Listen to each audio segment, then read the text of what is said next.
Isi daripada kitab Kristen itu adalah makna filosofi spekulatif, filsafat.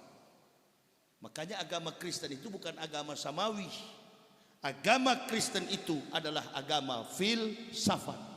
Assalamualaikum warahmatullahi wabarakatuh. Saya Natalia Iriani, saya mualaf. Dulu saya masuk Islam bukan karena Al-Quran, tapi karena Injil. Saya nggak pernah baca buku tentang Islam. Saya juga nggak pernah nonton acara-acara Islam atau ceramah-ceramah ustadz. Apalagi tentang perbandingan agama itu saya nggak pernah belajar itu. Bahkan bisa dibilang saya itu paling nggak suka sama Islam. Seperti dengar azan aja nih kuping rasanya tuh udah panas. Lagi anak-anak nonton, terus tiba-tiba ada tayangan azan, aku tuh langsung ambil remote, TV-nya aku matiin. Kalau lagi ada acara ceramah ustadz, tayangan-tayangan Islam, aku juga nggak pernah mau dengerin itu. Pokoknya ya intinya Islam itu benar-benar harus aku hindarin. Orang tua juga sudah mendoktrin kalau Islam itu bukan agama yang benar. Pokoknya no Islam. Bahkan keluarga juga udah wanti-wanti saya untuk jangan jadi seperti kakak saya yang deket dengan orang Islam, menikah dan menjadi mualaf. Saya ingin mengutip beberapa ayat yang membuat saya berpikir, Yesus itu Tuhan apa utusan?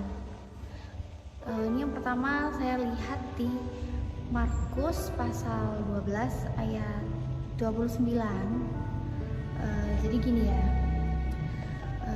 hukum yang terutama ialah, dengarlah hai orang Israel, Tuhan Allah kita, Tuhan itu Esa. Di sini Yesus berkata Tuhan Allah kita, artinya Allah Tuhan kita. Kita ya termasuk yang mengucapkan yaitu Yesus. Dan Tuhan itu Esa. Markus 12 ayat 29 juga dikuatkan tentang keesahan Tuhan di Ulangan 4 ayat 35 yang berbunyi,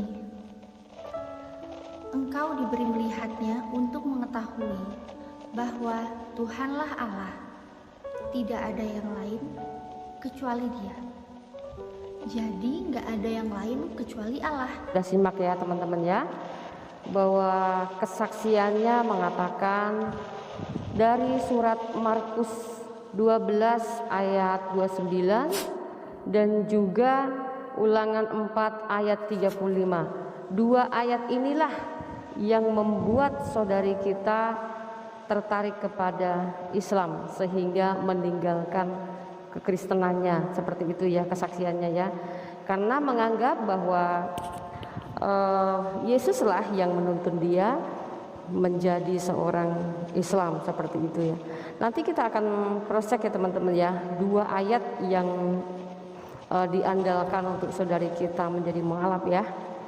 Dan tadi kita juga simak bahwa kesaksiannya dia terlahir sebagai seorang Kristen yang taat, dan dia dulu katanya juga benci kepada Islam, bahkan sampai kalau ada azan aja dia matiin TV gitu ya. Itu sebenarnya kalau menurut saya kalau azan matiin TV itu logika kita itu berarti dia menghormati begitu ya, bukan benci. Kalau benci pasti dia malah justru gedein suaranya, suara TV-nya digedein biar nggak kedengaran azannya, seperti itu. Entahlah, mungkin lidahnya dia kepleset atau bagaimana, kita nggak tahu ya.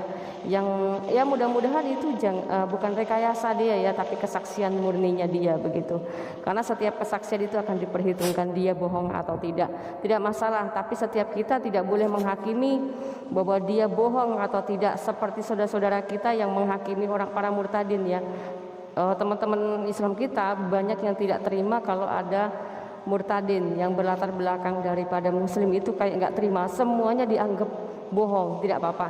Tapi kalau kita itu kita serahkan sama Tuhan saja, dia bohong atau tidak itu terserah, biarkan Tuhan sendiri yang akan menyaksikan, dan Tuhan sendiri juga yang akan menghakimi dan bukan kita, seperti itu ya. Oke, kita akan lanjutkan dengan pernyataan saudari kita. Benarkah Yesus menuntun saudari Natalia Iriani memeluk Islam? Apakah Markus 12 ayat 29 alasan dia menjadi Islam? Sebenarnya Tuhan Allah yang dimaksud Alkitab itu siapa? Apakah Tuhan dalam Alkitab itu sama dengan sesembahannya orang Islam? Nah, ini harus kita selidiki ya teman-teman ya. Jadi kita tidak bisa menelan begitu saja, karena begini, Alkitab disebarkan ke seluruh dunia itu dengan berbagai bahasa sesuai kaumnya ya. Jadi kalau kita memakai terjemahan LAI ya, terjemahan bahasa Indonesia yang mengatakan seperti ini, Tuhan Allah kita, Tuhan itu Esa, seperti itu ya. Tapi LAI kenapa sih memakai terjemahan Tuhan? Apakah bahasa aslinya juga ada Tuhan? Gak ada sebutan Tuhan Allah, itu tidak ada ya. Tetapi bahasa aslinya ini adalah memakai bahasa YHWH ya. Tetapi nama YHWH ini tidak boleh disebut dengan sembarangan ya teman-temannya, kalau perlu tahu. Makanya terjemahan Alkitab di seluruh dunia itu tidak memakai bahasa YHWH tapi dirubah ya menjadi Tuhan gitu ya. Tetapi masih tetap punya ciri bahwa pribadi Tuhan di dalam Alkitab dengan Tuhannya dalam Al-Quran itu berbeda, tidaklah sama ya. Kalau di dalam Alkitab itu Tuhan itu hanya terjemahannya, tapi nama aslinya bukan terjemahan. Tuhan di dalam bahasa aslinya itu YHWH, tetapi orang-orang Yahudi menyebutnya dengan sebutan Hashim. Tapi kalau di bahasa aslinya itu artinya Adonai. Mereka memakai nama ganti Hashim, seperti itu ya. Jadi tetap beda. Kalau Hashim itu adalah nama daripada sesembahnya para nabi dan juga sesembahnya para rasul, dan beda juga dengan sesembahannya yang disembah oleh orang muslim, karena nama Allah itu adalah prefer name-nya gitu. Kalau di dalam Alkitab Allah itu bukan pribadi YHWH itu sendiri begitu. Supaya lebih jelas lagi ya teman-teman ya, Markus 12 ayat 29 ini bunyinya Tuhan Allah kita itu Esa, artinya YHWH saya ini hamba Allah, atani al-kitab wa ja'alani nabiyya. Allah memberi aku kitab, mengutus aku sebagai nabi. Bagi siapa? Bani Israel. Matius 15 ayat 24. Jawab Yesus, aku diutus hanya kepada domba-domba yang sesat dari Bani Israel. Sama enggak? Sembahan kita itu Esa, itu maksudnya ya. Kalau kita perincikan dengan bahasa aslinya itu seperti itu. Jadi nama Tuhannya Musa dan Yahudi bukanlah Allah, atau Allah itu bukan namanya ya. Tapi Allah ini sebutan sesembahan manusia.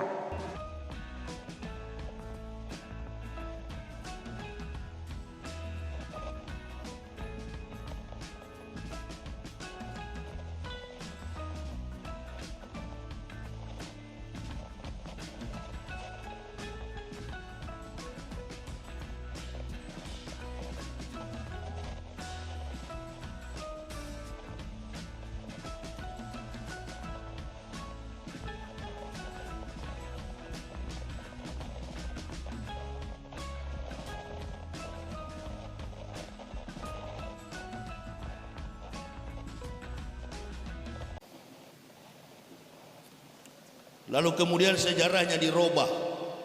Kitab suci dipaksakan. Kitab suci dipaksakan. Teori dipaksakan. Kalau teori sudah dipaksakan, dapat dipastikan bahwa orang akan hidup di atas hukum halusinasi. Makanya agama Kristen itu bukan agama samawi.